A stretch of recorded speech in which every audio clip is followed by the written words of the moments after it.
Good morning, everyone, and happy holidays. Welcome to Trio Maryland's December meeting. And for those who are not aware of it, I'm Marty Marin, and this is my wife, Michelle, and we manage Trio Maryland.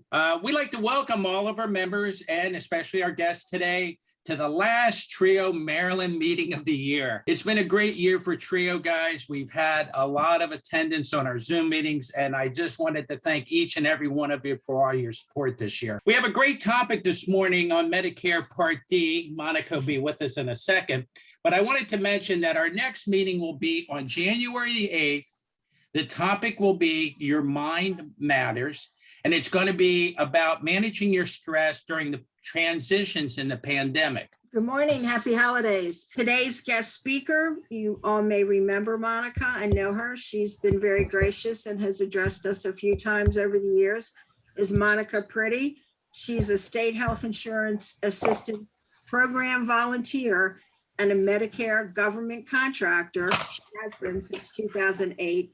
And she really knows a lot about all this difficult stuff. Good morning. Happy to be here yet again. Some of the faces are familiar. I remember you all from last year. I think being on Zoom creates more of a memory of people's faces than when we used to do it at the conference in person. So we're going to get right into it. So we're going to go over the parts of Medicare briefly, but obviously focusing on Part D for drug. I don't know if they meant that way, but it's handy. And particularly immunosuppressants, and we'll actually go to what Medicare calls the plan finder, and it's the tool that you use to choose a prescription drug plan, right? So all prescription drug benefits through Medicare are through a private plan. What that means is it's like a plan like what you would normally, what you're familiar with in the private health insurance market, right? So it's a private company that offers you Medicare benefits, and they work it out with Medicare in the back end, right? And then we'll talk a little bit about open enrollment and, how do you enroll in Medicare and what are the timing and the dates for that kind of stuff.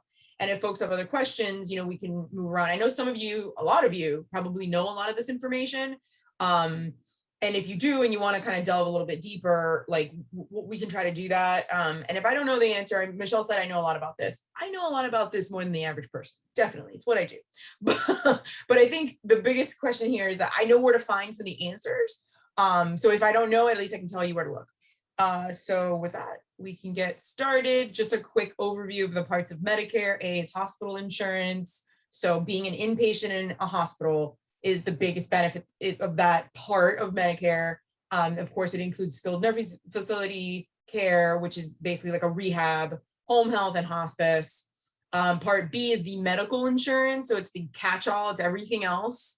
Going to a doctor, your specialist, your primary care, your outpatient services, including ER, getting lab work done, durable medical equipment, outpatient chemotherapy, other home health that's not covered by A is covered by B, and preventative services like colonoscopies or mammograms. And then kidney dialysis falls under B, as well as certain mental health services as well. So then those two together are the first thing that came about, right? That's when Medicare was created. You had Part A and Part B, and that they're considered original Medicare. So when people think about original Medicare, they think of A and B coverage, right? And it's, you go to any doctor that accepts Medicare with your Medicare card that you get in the mail. Then in 2006, they added the Part D prescription drug benefit, right? And the drug benefit, again, is always through a private company, right? It's always through a plan. So you have to choose the plan yourself because there's options depending on where you live, right? So to have full coverage under Medicare, you have A and B, go to any doctor that accepts Medicare, and then you have a Plan D, a prescription drug coverage plan, right? Through whatever company provides those benefits in your area. Then if you were to decide to get all your benefits through a private company, you would choose a Part C plan or a Medicare Advantage plan, right? So Part C is basically the second flavor of Medicare, which is all your benefits provided through a private plan that feels more commercial, right? Feels like what we're used to before we get Medicare. Any questions there? Just basically, am I not sharing? I am not sharing. I apologize. I launched the presentation and I wasn't sharing the presentation. How's that? And it's basically everything I just said, so nobody missed anything. And I gotta see the chat. Hold on one second. Where'd my chat go? There we go. Okay, there we go. Okay, moving on. Everybody good? There we go. Okay, so really quickly, I always like to see, before I present this presentation, anything new, right? So last year we talked about cardiac rehabilitation services that had been sort of adjusted, and we talked about telemedicine, which became very popular during COVID. And so I always look to see, like, what is Medicare highlighting in terms of new coverage? And of course, it's all about the vaccines and the COVID related testing. So I thought I'd throw that in there so folks, remembered and, had an insight into some of the new stuff that Medicare's covering. And it's not an expansion of services necessarily, but it's just like new services based on what's happening in the world, right? So just wanted to point that out. Okay, so this is the journey, right? Exactly what I just mentioned. You get original Medicare, you get, if you do decide to go through with original Medicare, then you can pick up a supplemental policy, which helps you pay for your out-of-pocket costs, and then you pick your drug plan. And similarly, if you decide to go with that other flavor where you pick, you get all your benefits through a private company, including your drug coverage, right? Then you don't buy a supplemental plan, right? You can't buy a Medicare supplemental plan if you decide to go with the advantage option or the advantage flavor. It has to do with the cost structure and stuff. There's no supplemental plans available if you have Part C. Just want to make sure. Okay. And so folks are asking about the presentation, about the slides. I'll leave that up to Michelle. Okay, so these are costs, like your out-of-pocket costs under original Medicare in 2022. And I'm only going to highlight a few, and then we'll talk more about Part D. So Part A deductible in 2022 is going to be $1,556. So that means the first $1,556 of a hospital stay, right, is out of your pocket, and then Medicare picks up everything else, right? Part A coverage works on a benefit period basis, and a benefit period is defined as the day you're admitted to the hospital until you've been home for 60 days, right? So at a minimum, a benefit period is 120 days, right? So you could be in the hospital for up to 60 days, and then you have to be home for 60 days in order for that benefit period to end.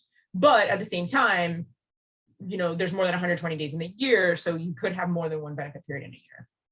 And if you're in the hospital for more than 60 days, then you start cost sharing with Medicare, depending on how long you're there.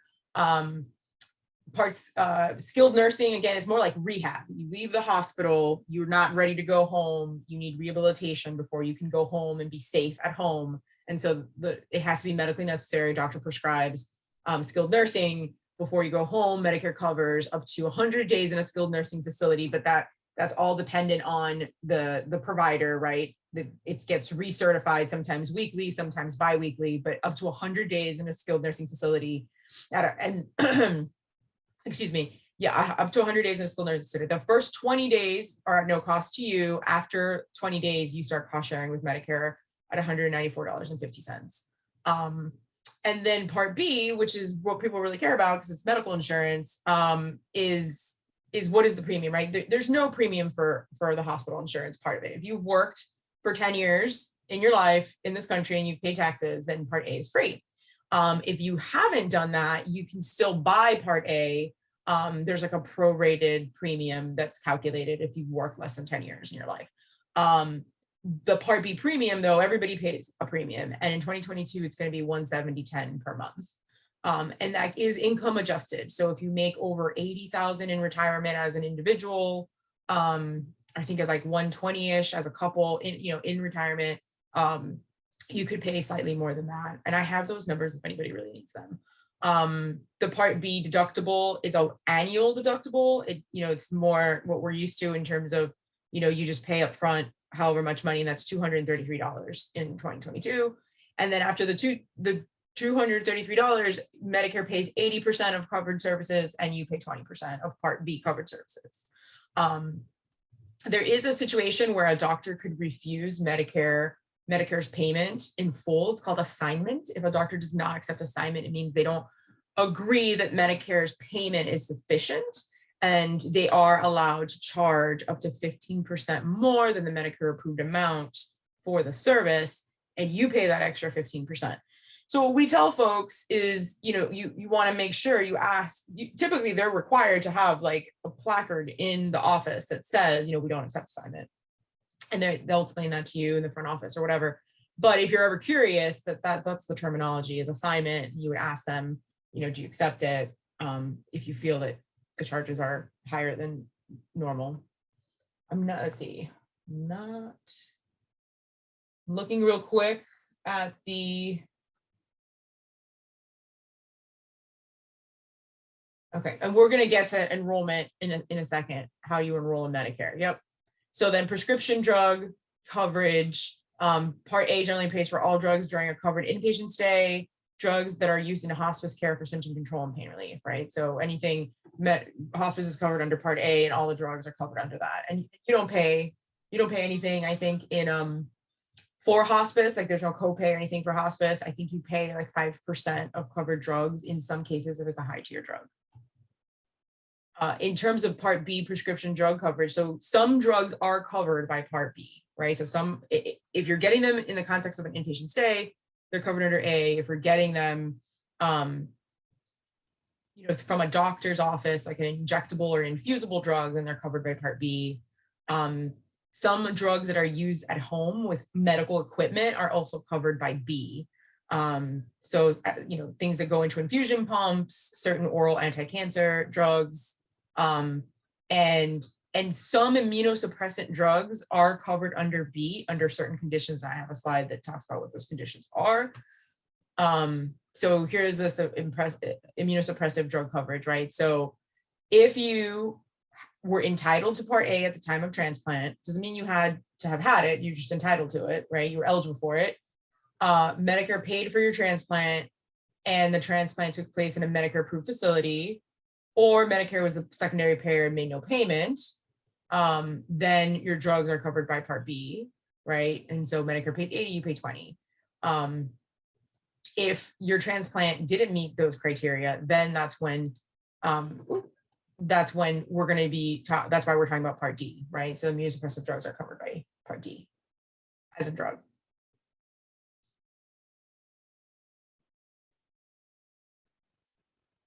Okay, let's see. Okay, and then we talked about the Medigap, right? So again, it's supplemental coverage to help you pay for out-of-pocket Medicare costs, right? So all of those co-payments and deductibles that I just talked about, this stuff right here, that's what a supplemental plan under original Medicare helps you pay for. They cover this stuff. You pay them a monthly premium and they pay and they pay these things instead of you. Without one, you pay out of your pocket for when you use your Medicare benefits, right? So people like supplemental plans because it's better, you can plan for it better, right? You have to pay this plan, let's say $150 a month. And if any of these things come up, then they pay depending on the kind of plan that you choose, right? Whereas these things can be surprising. So you may not have the funds readily available or it may be more difficult to pay. That's why people choose a Medicare supplemental plan. It is not extra coverage though. If Medicare doesn't cover it, the supplemental plan is not going to cover it. They're going to pay your out-of-pocket costs. That's it. And so do you need one? That depends on other supplemental coverage that you may have. Some people have retiree coverage, TRICARE, VA, and then of course, choosing a plan depends on, what your financial situation is. The good news with Medigap plans is if you're,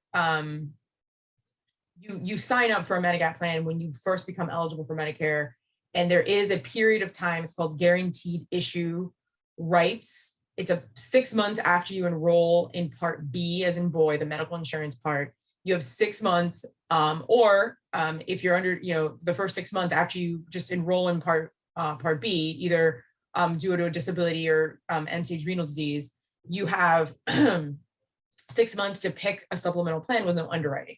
The underwriting being the key piece, right? Because with underwriting, they have to ask you all these questions about your medical history, and they may choose not to sell you the plan. But with guaranteed issue, they sell you the plan no matter what. They're required by law to sell you the plan. If you want to buy it, they have to sell it to you. And that's typically when people pick up a supplemental plan, is like right as they are enrolling in part B. And similarly, if you choose to go the Advantage route, and then decide to go back to original Medicare, because Medicare does allow you to try both flavors, you would get back some guaranteed issue time to choose a supplemental. Okay, I left this in here from last year. There were changes to the plans from starting in January of 20. They sort of eradicated a couple of plan types. And so I left this in here just in case people had any questions about that, because maybe they have some of the older plan types, the C or the F. And so we can leave that for the end. If people have a C or an F plan and they have a question about that, we can talk about it. But essentially C and F plans no longer exist. And that's fine. There's plenty of other types. But if you were eligible for Medicare prior to January 1st, 2020, then some people got to keep that plan, right? That's why that's there. These are the Medigap plan types. There's several different kinds, and based on the type, they're based on what they cover, right? So again, these are all of those out-of-pocket original Medicare costs. And then depending on, what you want it to cover, then you would pick that letter type, right? So these types were just created to help you compare Medigap plans. That's all. That's all that's there for. So that you can compare an A plan to an A plan and a B plan to a B plan, because there is variability in pricing across companies. And Medicare wanted to make sure that it was clear, like what you were comparing. So not going to spend a lot of time on that unless folks have questions, but wanted to make sure you had this information in terms of Medigap plans. And so how do you find the right Medigap plan? You can actually search Medigap plans in your area on Medicare.gov. And if you're in Maryland, the Insurance Administration of Maryland actually puts out an annual premiums book every year that lists all of the Medigap companies in Maryland and their premiums and things like that. Okay, the nitty gritty. Okay, so and some folks have already started asking questions. So let's get through this and then we can go back. Medicare prescription drug coverage. Okay, so you have to have A and or B to have Part D, right? You can't just have Part D by itself. And again, as I mentioned before, because you have to choose a plan, you have to enroll yourself. You can delay enrollment in Part D if you have other coverage, right? But that other coverage, whether it's through an employer or your spouse's employer, has to be what's called creditable. And that's an actuarial calculation that just says that the coverage is as good as Medicare's. And if you do have a prescription drug plan and it is not through Medicare, they're required by law to send you a letter that says we're not creditable, so that you know that you have to get a covered or a creditable plan through Medicare when you're eligible. So that, and if you are curious, if you have prescription drug coverage through an employer or retiree plan, and you're curious if they're creditable, you can just ask them. They know that word, right? And then otherwise you would choose a plan through Medicare. So in 2022, the average drug premium, right? So you pay a premium to the plan for the coverage, and most plans are going to have a deductible, and I'll explain how the deductible works in a minute. So the average cost of a plan monthly is about $33 in 2022, right? Up a little bit from $31.47 in 21. We just finished open enrollment this past week. And so I will say though, that if you have the need for higher tier, brand name drugs, immunosuppressant drugs, for example, you're probably going to pay a little bit more than this $33, right? It really depends on the needs of the person. This is the average, right? And there's some plans that are zero premium, and then there's some plans that are $100 in premium. So this is the average. And then folks hear about the coverage, the coverage gap or the donut hole. The donut hole has closed. Talked about closing it for many, many years. It is closed. And what it means is there is a point where you reach a certain amount, a threshold of cost, of drug costs, your total drug cost, what you pay, what the drug plan pays.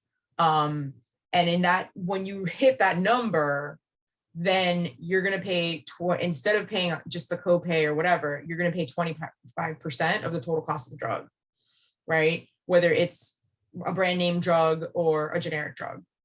And then once you hit a different number, right, then you're in what's called catastrophic coverage, and the plan picks up pretty much the entire cost of the drug. The deductible for prescription drug costs in 22 is going to be $480. However, that is assessed by the drug. So if you take a bunch of low tier generic drugs, you may never even, the deductible may never even come into play. If you take higher end, higher tier drugs, brand name drugs, then yes, you will be assessed on the deductible. And in that situation, you would pay the deductible up front, and then the plan kicks in and you pay, some sort of co-payment for the drug at the pharmacy when you pick it up.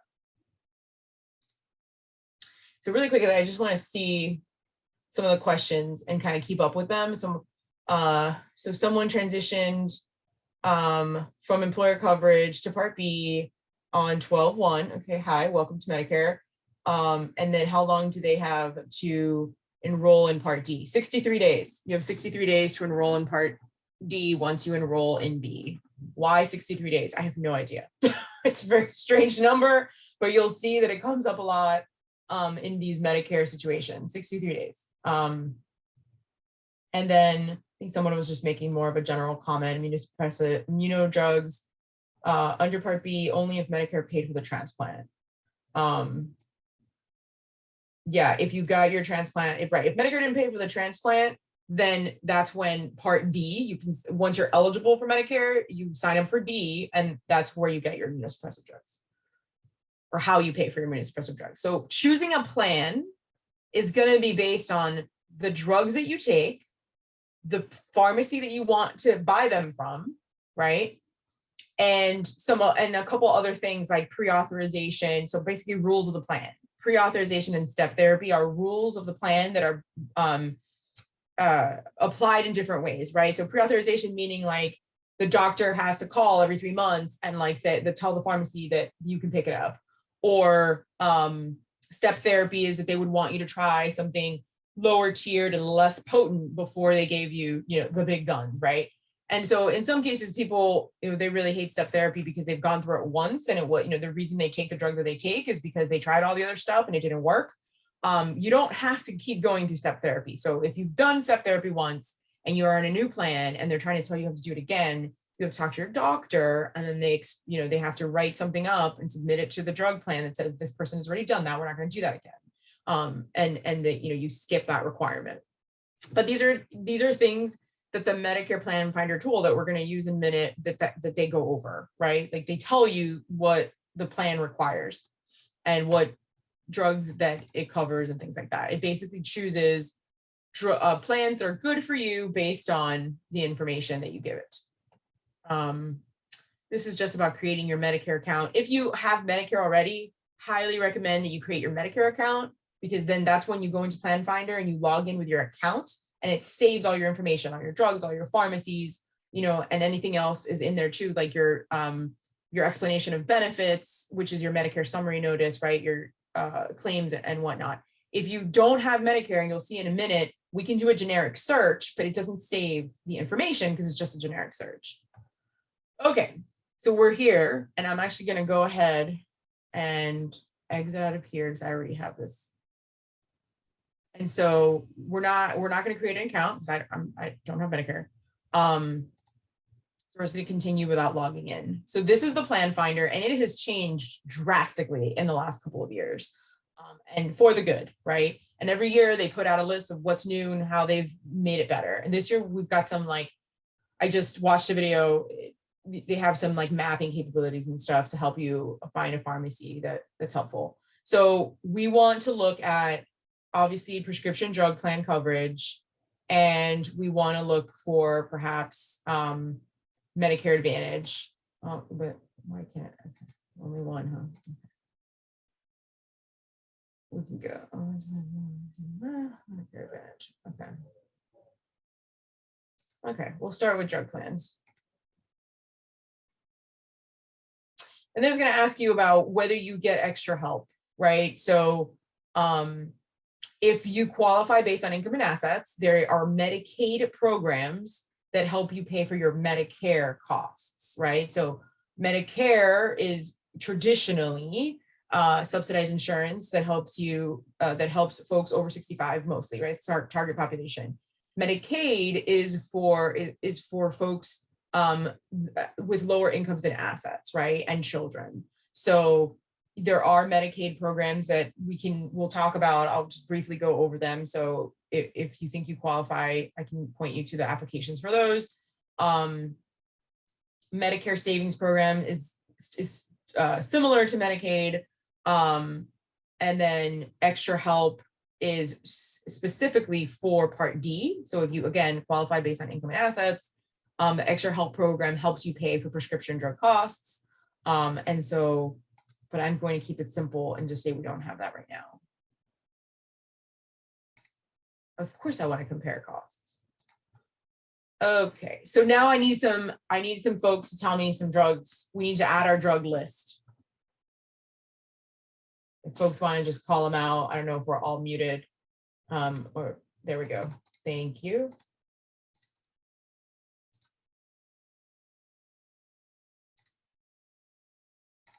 So you add the drug, and then you want to tell them like what we're talking about, right? So do we mean the capsule, right? Because the dosage impacts cost, right? So for lack of a better term, we're gonna say, right? So if I'm taking 240 pills in a month, that means I'm taking that drug how many times a day? 4 times a day? Is that real? That's a lot. Okay. So then twice a day. Okay. Add to my drug list. So this is a generic drug, right? So then let's add another one. Folks said Sulcept.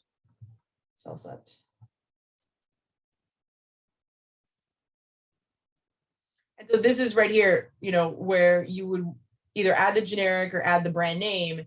I'm going to add the brand name just so that we can see the impact that a brand name has on the cost and the tier, the ranking of the plan that's good, right? Or that's best. I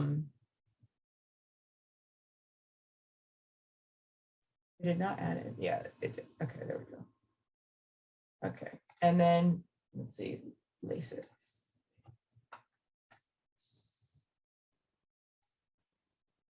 And this one will go ahead and add generic. Once a day seems reasonable.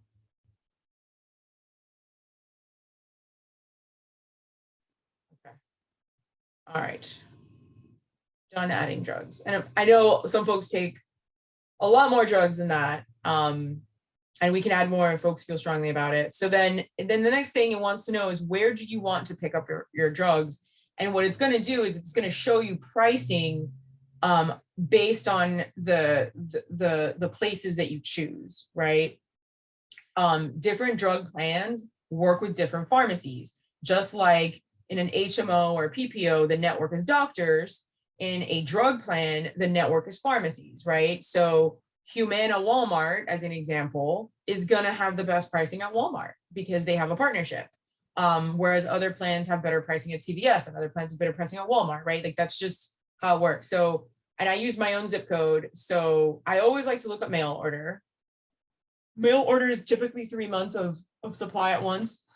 And it's always worth looking at that because there's cost savings there. We'll do Giant, and then we'll do, see. I see what it does is it shows you in your service area, like where these pharmacies are.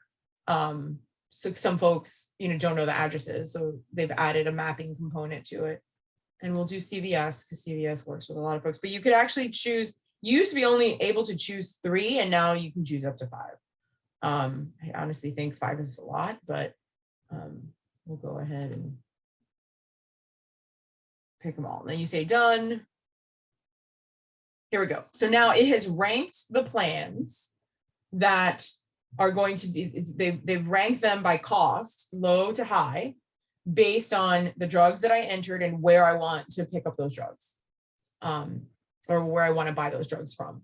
So as I mentioned, Humana, Walmart, top of the list. It's got a monthly premium of $22.70. The other things to look at is, okay, so 4 of your 4 selected retail pharmacies are in network, right? So if I were to have selected a pharmacy that's not in network, then, so someone's asking, isn't Prograf and Sulcept covered under Part B? If you received your if Medicare paid for your transplant, yes, you would be getting those drugs through Part B. We're focusing on the situation where you need to get other drugs through Part D, or if Medicare didn't pay for your transplant, then you're going to get all your drugs through Part D. So that's the answer to that question. So it's showing you the deductible. It's telling you that this pharmacy is in network. And then it's going to show you your yearly drug and premium cost. So there is a small savings, very small savings, if you chose to go the mail order route. Sometimes it's bigger than that. So let's go to plan details. And this is where it starts to break it down. So Walmart is in network and preferred pricing, and so is the mail order, but the other ones are just standard in network. So in other words, I'm going to pay the least for these drugs at Walmart because it has preferred pricing. And then you can actually break down your cost by drug for each of the pharmacy options that we chose, so that now you're seeing what you're paying, what is the cost of the drug. And so you can see that we chose that brand name for Sulcept because there is a generic, right? The plan is, the cost of this is going to be very high, and they're going to expect you to pay the vast majority of that cost, right? So if there is a generic and you want to take the brand name, they're not going to cover it the same as if there was no generic option. And so folks are asking, like, what if you want to pick up your drugs at different pharmacies? You can do that. You can pick up different drugs at different pharmacies. The point of having this comparison capability is for you to be able to see how much it's going to be to, at different pharmacies, right? So you only have one plan though, right? So you can pick them up at different pharmacies, assuming that both pharmacies are in the network of the plan and that you're paying, the least amount of money for that drug going to that pharmacy. It's really about the plan coverage more than it is and what pharmacies are in the network of the plan. So if we were to go back and change Sulcept to generic, this number is going to go down like very, to the hundreds, maybe even less, right? That's what's driving your drug costs, is the brand name Sulcept in this particular example. And so then you see here, they add your yearly drug cost, to your premium cost. And then it says, when will you meet your deductible? As I mentioned, the deductible for health plan, that $480, is assessed on high tier drugs, right? So because the brand, we chose Sulcept as a brand name, right? You're going to get that $480 deductible assessed on the Sulcept. So you're going to meet that deductible the first time you pick up Sulcept, because it's $3,000 a month for the Sulcept. So you'll be required to pay that deductible right from the beginning, right? And then you'll enter the coverage gap the very next month, right? Because you will have met that number that I mentioned, that total drug cost number that puts you into the coverage gap. And then at that point, for the rest of the year, you're paying 25% of all your drugs until you hit a different number. And then you'll hit that different number. They've done all the calculation for you. So you'll hit that different number in May. And then from May to December, you're going to be under what's called catastrophic coverage. And then they break it out even further and they show you what you're paying every month. So they've done all the calculations for you. This is new. This didn't used to be this detailed by month. There was they did it, there was like a graph, but it wasn't quite as sophisticated as this. So you can see that because of the Sulcept, this is what you're paying in January, then in February, and then in May, you hit that, you come out of the coverage gap, and then you're paying, like, I think it's 5% of the cost of the drug under catastrophic coverage. So you're paying 124. So we can go, and then this is just for the one pharmacy. You could actually see the exact same information by pharmacy. So if we go back to our drug cost, our drug list,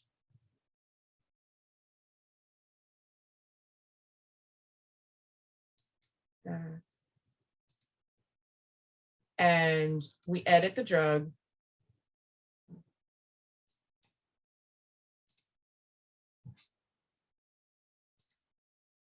where is it? I'll just add it again. There used to be a button that just said switch to generic. I don't know where that button went. So we're just going to do this generic.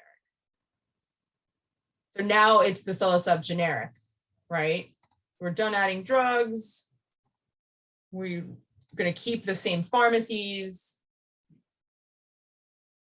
And now look, we've just saved $3,000 in our annual drug costs. So from $3,000 or whatever it was to $800.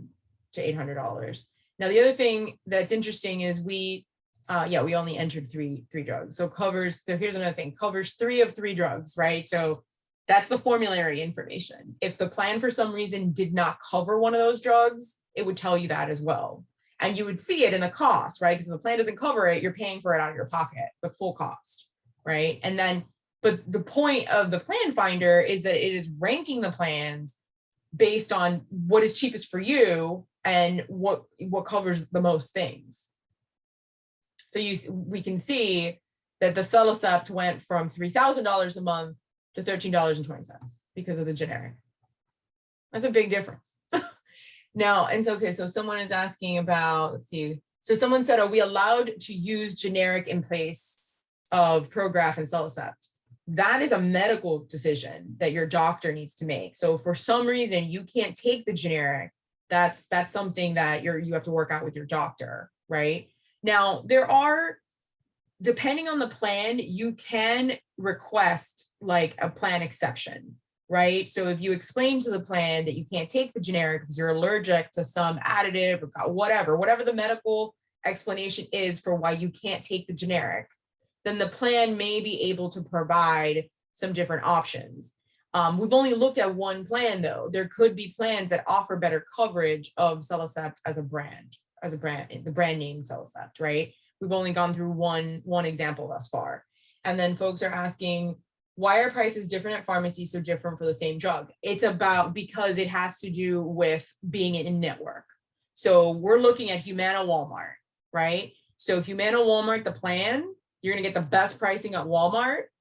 And now let's look at a different plan. So this is a regular Humana basic plan. So notice that the premium is $35 as opposed to $22. Okay, that's not that different. So let's look at the pharmacies, right? So again, Walmart is still preferred, mail order is preferred, and all these other pharmacies, they're in network, but they're standard pricing. So in other words, not as good as preferred. There's 3 types of pricing when it comes to pharmacies: not in network, standard, and preferred. You want to go to the pharmacy that has preferred pricing for your plan. And that's why this tool exists, so that you can understand which ones those are. And then you pick the plan based on, does it cover my drugs? And does it have preferred pricing at the pharmacy that I want to go to? Some people don't care about what pharmacy they go to, right? And they're going to go to whatever pharmacy offers preferred pricing for their drug in that plan. And they're basing their decision on the cost of the plan, right? Like, how much do I have to pay this plan a month? What is the deductible, et cetera? So let's pick another example that is not that is not a Humana. So AARP, popular, this is a popular one. So notice the monthly premium is going up. So now we're up to $40 in monthly premiums. You're paying the plan $40 a month. I will take this opportunity and call out, in Maryland, we have a plan, a program called the Senior Prescription Drug Assistance Program, SpeedApp. And what's interesting about SpeedApp, it does have an income requirement, but it does not have an asset test. So a lot of people who don't typically qualify for, assistance programs qualify for SpeedApp because it doesn't look at your assets. It doesn't care how many vacation homes in Delaware you own. It's only looking at your income. And so with SpeedApp, if you qualify, it pays $40 towards your prescription drug premium. So if you qualified for SpeedApp, you live in Maryland, you qualify for SpeedApp, it's going to cover all but 70 cents of your prescription of drug premium if you were to choose as AARP, right? Now up to 40, meaning like you don't get the difference, right? If the premium is 22, then it'll pay the 22, right? The point is they pay your monthly premium up to $40. And the other benefit that it has is that you can actually change plans in the middle of the year. And you're thinking, why? Well, because of the coverage gap, right? Sometimes it actually benefits you, and it's a little bit of a complicated example, and I'm not going to go into it in detail, but it does benefit you in some cases, maybe not so much now that we've closed the coverage gap, but when the coverage gap was, you paid 75% of all drugs in the gap, changing plans in the middle of the year was beneficial. So this program allows you to do that. It allows you to change prescription drug plans in the middle of the year. You can already change them once a year in the fall for the next year, but SpeedApp allows you to do it twice a year. So let's take a look at the plan details for the AARP Medicare RX Labor Plus. Again, you got the $40 a month, and then you do have a deductible, but let's see how they're applying the deductible. So you can see they have a bunch of preferred pricing. The mail order is preferred, Walgreens is preferred, Giant is preferred, a lot of options with this plan. CVS is only standard, meaning you're going to get better pricing at all these other places than you are at CVS. And then you can see the cost of the drugs that we chose based on where you decide to go pick them up. And so even with the preferred pricing, you can see that there is a difference for this one, which forgive me, I don't remember which one this was.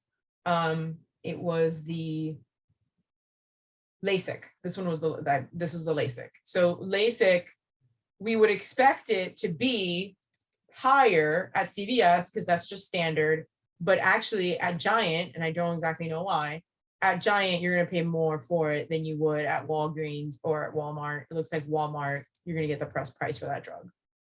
And that's a really good question. I'm not really sure why that is. Let's look a little closer. And then it says you'll meet your deductible in April. So this is a good example of how the deductible is applied. It is not applied all at once. It is applied as you pick up the drug and based on the drugs that you're taking and what tier they are. So in this case, you meet the deductible in April, and then you enter, you're not going to enter the coverage gap. You'll never enter the coverage gap in this example, which is great. You don't want to. But again, notice that in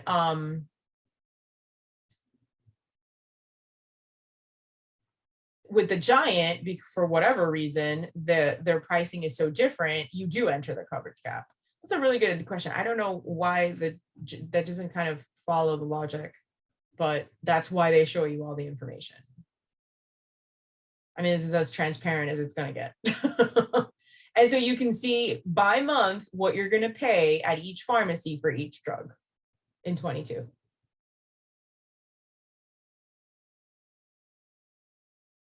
And you can see that for every pharmacy that we chose.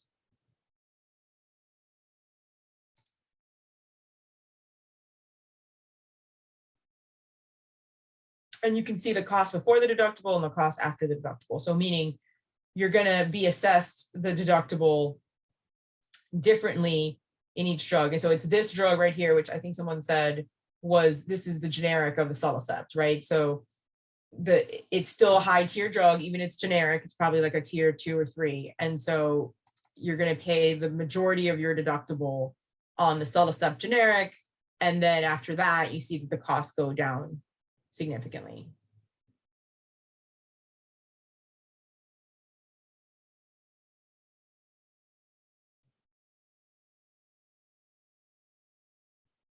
View more drug coverage. And then this is a summary of the preferred generics.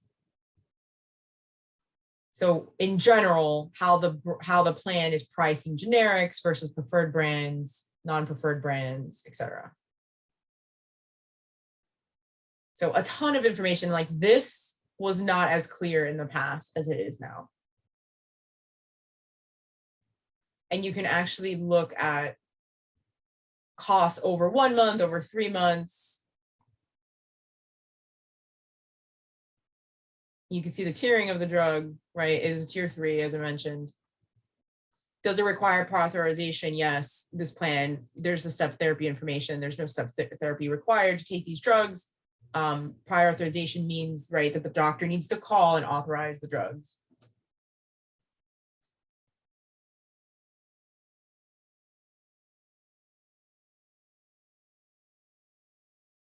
Okay, and then we get into, is there a time, so thought anti-rejection drugs are free for transplant patients. I'm not aware of that. Anti-rejection and immunosuppressant drugs are the same thing, correct? And yeah, it's my understanding that they're not free. I mean, they're covered based on your insurance, depending on, whether it was paid by Medicare or paid by a private insurance, paid by private insurance, or if you're getting Medicare, after your transplant. We're talking in the example of you're paying for your drugs. You are enrolling in Medicare after your transplant, so Medicare did not pay for your transplant, and so you're using your Medicare prescription drug benefit to cover your immunosuppressant drugs. Now there could be, a coverage option through VA or, some other coverage where, the drug costs are much lower. I think VA, the drug costs are very low. Is there a time frame for applying for SpeedApp program for monthly premium assistance? It's annual. You can apply at any time, and then you'll recertify on the anniversary. Some can be free by applying directly to the manufacturer as your transplant team. Yes, there are programs run by drug companies that provide assistance for drug coverage. Okay, so I'm going to go back to the slides because we are running short on time, and just see where we left off with, with Advantage plans. That's getting all your it's getting all of your prescription drug coverage through a private company, and you go to the same, you can choose a Medicare Advantage plan through the same plan finder that we just went through, and you'll do very similar things in terms of comparing the drug plans and what the co-payments are and what the premiums are. You do pay a premium to the plan for prescription, for an Advantage plan. There are special enrollment periods. I mentioned that open enrollment just ended. So open enrollment for Advantage and prescription drug plans is October 15th through December 7th of every year. And it's to choose a plan for the next year. So coverage starting January 1st. You can also switch MA plans from January to March. Going back one. If you want to drop your MA plan during this time, you can do that. And then enroll in a Part D plan. And then there's the this was new last year, the 5-star special enrollment period. So from December 8th to November 30th of next year, you can actually switch MA plans to get into a higher star plan. So Medicare Advantage plans and prescription drug plans are rated with stars. They're called quality measures. They vary from customer service to value. But Medicare wants you to enroll in the high star plans. That way, it's an incentive for the plans to provide good benefits. And so if once they update the star ratings, you are able to move into a higher rated plan, which I think is great, because you don't want to be in a low rated plan. Those typically have a lot of issues, and they often get sanctioned by Medicare and have to stop enrolling patients, or they get kicked out of the program altogether. Okay, so there was some updates. This is from last year. There are some updates last year with Medicare Advantage effective January 1st of this year. People with ESRD could join a Medicare Advantage plan with no restrictions. There used to be more restrictions, and now it's wide open there. So that's great. And they did update so there's lots of supplemental benefits that a Medicare Advantage plan can provide, and including, some dental and vision coverage. And additionally, most recently, they've really expanded the benefits they can offer to the chronically ill that are not primarily health-related benefits, from pest control to social needs, assessments to transportation for non-medical needs and stuff like that. So I thought that was interesting to do that in there. So if you are considering a Medicare Advantage plan, then I would definitely ask about these other benefits that they offer, because that's what you pay them a monthly premium for, right? Is these extra things. This is just comparing original Medicare to Medicare Advantage. I mentioned qualifying for a Medicare Savings Program, which is a Medicaid program that helps you pay for your Medicare costs. They are based on income and assets, right? And so these are the individual income limits and married monthly income limits for the different tiers of assistance programs that are offered by Medicare. So again, if anybody feels they qualify for one of those, I could point you to where you would apply. And then we always talk about fraud, preventing fraud, identifying and preventing fraud in Medicare, because it is a rampant problem. So Medicare is not going to call you and ask you for your social security number or your Medicare beneficiary identifier, which is what it's called now. It's no longer your social security number. If you call them, if you call 1-800-Medicare to ask them a question, they're going to ask you for your ID number to find you in the system, but you call them. They're not going to call you and ask you for that number. If someone's calling you and asking you for that number, it's probably not Medicare. They also encourage you to look at your Medicare summary notices and your bills and make sure that the charges that you're seeing are yours. And if they're not, you can call 1-800 and report it. And share this information with friends, right? Because Medicare fraudulent billing is very real, and it costs millions of dollars a year to identify and prevent. And that's it. Those are all the slides. We kind of whirlwinded it. And I guess we could just do questions now for a few minutes, unless you guys have other topics. That's great, Monica. Thank you very much. As far as your presentation, can you email that to me and we'll put that on the website for everyone to access? Yeah, absolutely. Are there other questions for Monica while we have her for a couple minutes?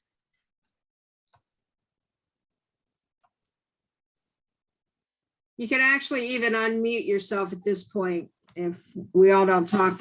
Go ahead, Gwen. I see you waving. Yeah, I have a question. Can you hear me? Fine. Yes. Okay. Yes. This year they put out this Medicare number, call the number, it's dynamite, give them your zip code and they'll, and you may get money, additional money, which is Social Security check. I called the number. Of course, I'm a retiree from the state of Maryland. So they kind of blew me off. You're fine, So what is that all about? Sounds like a fraud scheme.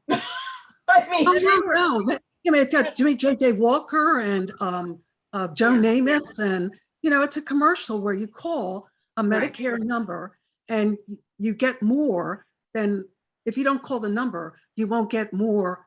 The more that they'll be giving you for the Monica. Those commercials were for different companies promoting the Medicare Advantage plans, the Plan C. So they wanted you to call in and then they were going to push the Advantage plans that they were recommending. Okay. So that in the Advantage plan, if you get off of original Medicare, you might get some of those extra benefits, like the dental and all that stuff they kept pushing, but you might not. I mean, it kind of is like a tease to get you to call in, I think. I thought it was a little bit Yeah, misleading. a couple of clarifications. Number one, Medicare has no spokespeople. So if you're seeing a commercial with Joe Namath, it is not Medicare, because the Right. government doesn't choose celebrities to be spokespeople. Okay. Two, Medicare and Social Security are not tied together in that way. Yes, if you are collecting Social Security, you can have your Medicare premium deducted from your check so that you don't have to pay for it separately. But that, like, your Social Security benefits are just your Social Security benefits determined by how long you worked and how much you made, right? It has nothing to do with the cost of your Medicare. So when they talk about when they start talking about your Social Security, what they mean is we can figure out a way for less to come out of your Social Security check, but that also is totally misleading and false, because the Part B premium is the Part B premium, and that everyone pays that. You can pay it directly, you can pay it through your Social Security check, but that 170.10 that I mentioned earlier for 2022, the Part B premium is $170.10. And if you receive Social Security, yes, you could have that deducted from your check, but that everyone pays that, whether you have original Medicare A and B and then a standalone prescription drug plan, or whether you have Medicare Advantage and get all your benefits bundled together, and then you still pay the 170.10 to Medicare, and then you may also pay the plan, that Medicare Advantage plan premium directly to the plan, right? So that's one, that's one, those are two separate things, but no, you're not going to get away from paying the 170.10 unless you qualify for like one of these savings programs that I mentioned, where you would have to qualify based on income and assets. So when you keywords like, we're going to reduce how much comes out of your Social Security check, and that is crap because they can't do that. But of course it made you call, right? You were like, I'd love a deal. And so it makes you call. So you heard it here. No Medicare Advantage plan is going to reduce how much money comes out of your Social Security check, because the only thing that can come out of there is the Part B premium, and they can't reduce that. The only way you can reduce that is if you qualify for these other programs based on income and assets. One of the other things that might be worth mentioning is that Medicare Advantage plans have some serious disadvantages, like much more limited networks. Yes. Some do. And That is true. particularly if you plan on moving to another state. Yes. Yes. That's a So, serious problem. Advantage plans are specific to the county that you live in. So your options in Carroll County, Maryland are going to be very different than, Miami-Dade, Florida. My parents live in Miami-Dade, Florida. We got a lot of options in Miami-Dade, Florida. We also have a lot of Medicare fraud in Miami-Dade, Florida, right? So a lot of choice, a lot of zero premium plans, because there's such a huge market, where we have no zero premium plans in Carroll County because we're a tiny market, right? So it's based on, so if you move, I have friends that moved from New York to Maryland, that totally different Medicare Advantage market. So the plan that they had in New York did not exist in Maryland. They had to choose a completely different plan. So Medicare Advantage plans are specific to the county that you live in. And for example, Baltimore and Carroll County, we have a lot less choice in Carroll County than we do in Baltimore County. And I live in Reisterstown, which is literally sitting on the line between between Baltimore County and Carroll County, which, as you saw, the plan founder asked me, like 21136, do you live in Carroll or do you live in Baltimore? Because the zip code cuts the counties, right? And so very different, many more options in Baltimore County than in Carroll County, because the market is different. Carroll is smaller, it's more rural, just a lot less people, and honestly, lower incomes. So that the market is dependent on where you live, how many people are there, what's the median income, and that's how they determine pricing. Quick war story. A friend of mine lives in Virginia. He has Anthem from last year, Anthem, which is a C, HMO. I don't think that travels very well. And I noticed that the Advantage plans now are not just HMO, but they're PPO. So They wouldn't it are. have been better for him to have gotten like an AARP PPO plan that would travel better than the HMO Anthem plan? No, I Wouldn't it be mean, I better? can't, that I would have to see, you know what I mean? Like, I'd have to ask him specific questions about his situation. Well, for one thing, you don't have a pre-authorization, right? All HMOs, you have to get pre-authorized to do anything. That's actually, so that's changing. There's a lot of HMOs that have relaxed that rule to some degree. And the point of that rule, by the way, is so that you go through your primary care, and that way your primary care understands what the heck's going on with you. We've moved away from using our primary care doctors to help us manage our care, and that has actually cost a lot of money, right? People are going to specialists for things that a primary care doctor is qualified and trained to handle. And that has raised health costs for all payers, from Medicare to Medicaid to private payers. So for example, your primary care doctor can handle like simple cardiac situations. So if you start having a small arrhythmia and you need to take an aspirin every day, your primary care doctor is perfectly trained and capable of handling that. Once it got more serious, they may refer you to a cardiologist. People are going, because these insurance plan options allow us to go wherever we want, people are going to specialists to handle things that specialists are going to charge a lot more money for than a primary care, but that primary care doctors are perfectly capable of handling. So the HMO concept was created to better handle care costs and coordination of care costs. So are referrals annoying? Yes, most definitely. I myself have an open access plan because everybody hates them, right? But the truth is there's a reason for them, right? So, I mean, I would say that the example that you gave, like, you're right, some plans do travel better than others. The question is, what does that person's health profile look like, and why did they pick what they picked, right? I have found that it is helpful to have a primary care who actually does know what's going on with you, and can kind of help you navigate like all the different, specialists and things like that. But I would say that everybody's situation is different, right? And so you mentioned a C plan and like a PPO, right? Like Medicare Advantage plans are either HMOs or PPOs. You're absolutely right. And HMOs, they don't cover anything out of network, and most of them require referrals to see specialists. Whereas PPOs, you can go out of network, you'll still pay more out of network, but they do cover something out of network. And there's less likely requirements for referrals and things like that, right?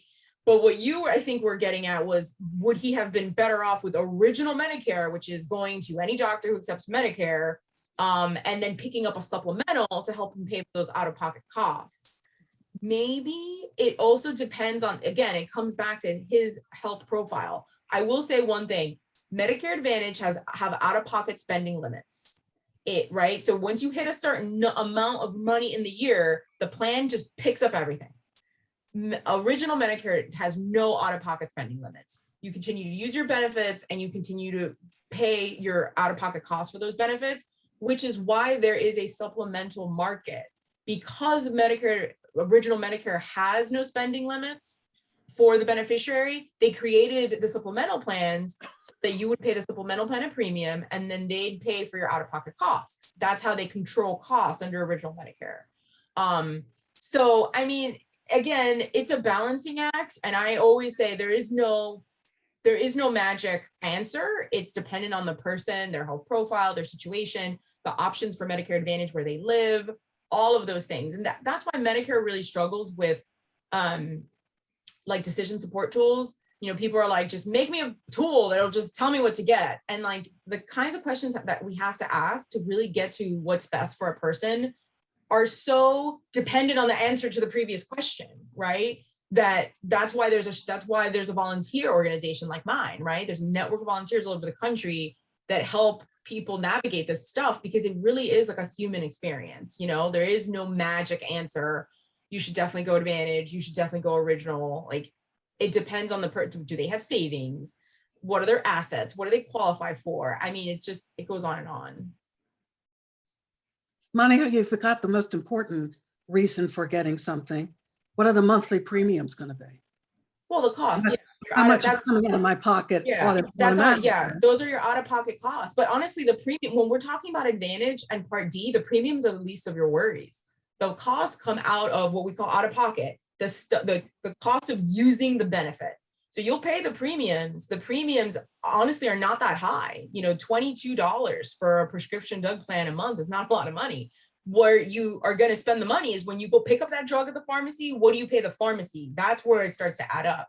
And it's the same thing with Medicare Advantage. Every plan has a different cost structure, and it does not look like the original cost that I showed you today, because they determine that. Each plan determines its own out-of-pocket costs. So what they pay for x-rays and what's your deductible and what's your copay when you go see your primary, like that's all determined by the Medicare Advantage plan for that plan. And yeah, there are rules that they have to follow, but the costs are varied. And so that's where that's how the doctors make their money. And that's where you start picking up the charges. Minnesota one would go. Hey, Monica, Yes. can I ask a question? When my husband had his transplant, the social worker in the hospital told us to apply for Medicare. So Okay. we did, we got it, but then the premiums were higher than our out-of-pocket costs for staying with our, just using our own insurance. So I looked up online, I talked to people in the volunteer line, and submitted a request to withdrawal. We never paid any premiums, we never took any benefits. And that never, for whatever reason, that submission to withdraw somehow got lost. Are we screwed? Like what? No, you shouldn't be screwed. If you have evidence of when you submitted that withdrawal request, then they'll make you whole. So, Okay. and then you would also file what they call like a hardship exception, which is like, I can't afford this, so I'm not going to pay it. And they work with you to rectify that. If you submitted it when you were supposed to submit it and you have evidence of that, they'll figure it out. It will take them time. I apologize on behalf of Medicare, but they will eventually get it right. Mm. And They you had us resubmit it, which Yeah. I don't know, because they couldn't find it. In fact, I didn't realize this. I mailed it. And when I called looking for it, they're like, didn't you drop it off? And I was like, I had no idea I had to drop it off. Okay. I thought this was pre-COVID. So I thought the US mail, at that point, the US mail was pretty. So we never got it resolved, but once we hit 65, we're probably going to be looking at going on Medicare. Yeah, but that's different. I mean, once you hit 65, you're eligible for it, and Okay. So we're okay as long as we wait to deal with it when we're 65.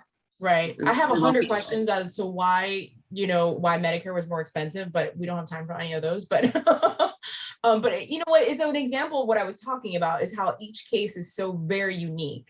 And you have to understand the merits of each case to understand why one thing was better than the other. So there is no magic answer, Yeah, I would say that in your case, if you want to try to get that resolved, either call your local SHIP office or call 1-800 and ask to be referred to casework so that they can open a case with you and work to rectify. The caseworker is going to be able to uncover where those things are. Now, keep in mind, you don't enroll in Medicare through Medicare. You enroll in Medicare through Social Security.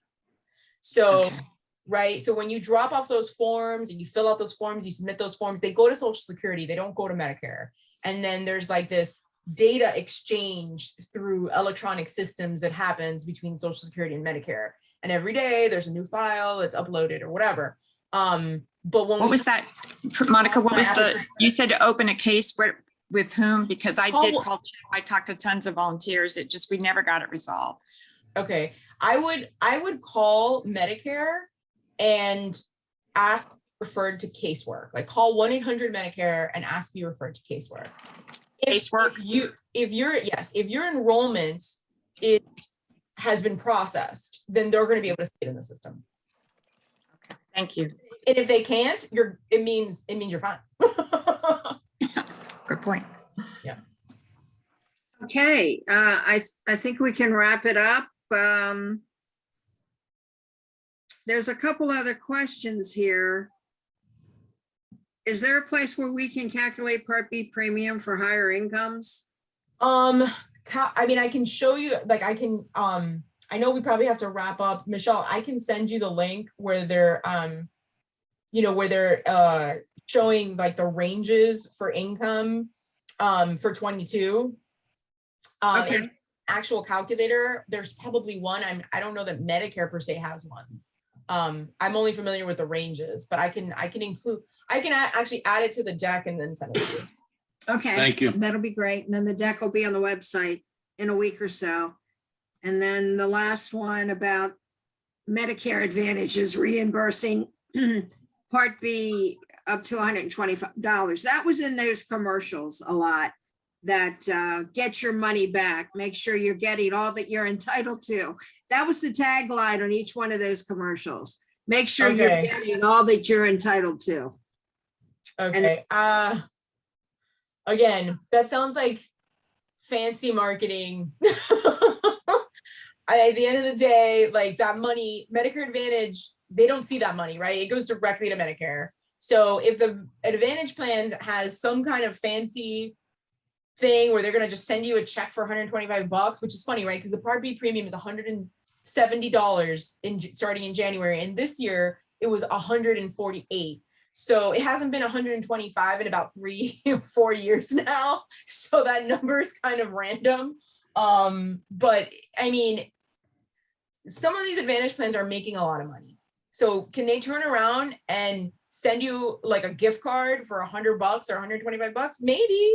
I mean, if Medicare hasn't prevented it from doing it, I can see that being true. I mean, right? They're making a ton of money. So I would say that it's possible that they could do that. But I don't know. I'll look into it. And if it's a fraud, I will report it. Well, thank you. I know it's a complicated topic and it's still confusing no matter how many times you see some of it, but it looks like the drug finder really has been improved a bit. So the plan finder. Yeah, every year it gets a little bit better. And I thought it was pretty decent when they rolled it out. So but Right. it has come a long way. Right. Well, thank you really for your time. We really do appreciate it. And Thank you, Monica, guys. it wouldn't be the holidays without you doing a presentation for us. So thank you very, very much for stopping in every year and updating us on the things that we need. Sure. Of course. Of course. And I want to thank everybody else that attended today. We appreciate you showing up and your attention and your questions. We do. And I wanted to remind you, don't forget to check out our website, www.triomaryland.org. On there, you'll see pictures of Tina with her Christmas hat on. We'll make sure one of those are posted. But I wanted to let you know, we have updated some of the website. We now have a section on medical marijuana that we've started for everyone. And also you can go on there and there's a direct link to our YouTube page now. And we have every meeting that we've had in 2021 on there, including the conference. So please take a minute and review it. And don't forget to check out Facebook and Twitter. They're very active and up to date. You might be surprised at how much other information you'll find on there. The message that we want to get out before we say goodbye, Michelle and I and Trio Maryland want to say happy holidays to everyone. It's been a great year, even though it's been a tough year. And next year, hopefully we'll get outside and we'll get together a little bit once or twice, hopefully. But we do want to thank you for all your support throughout the year. Everyone have a safe and happy holiday.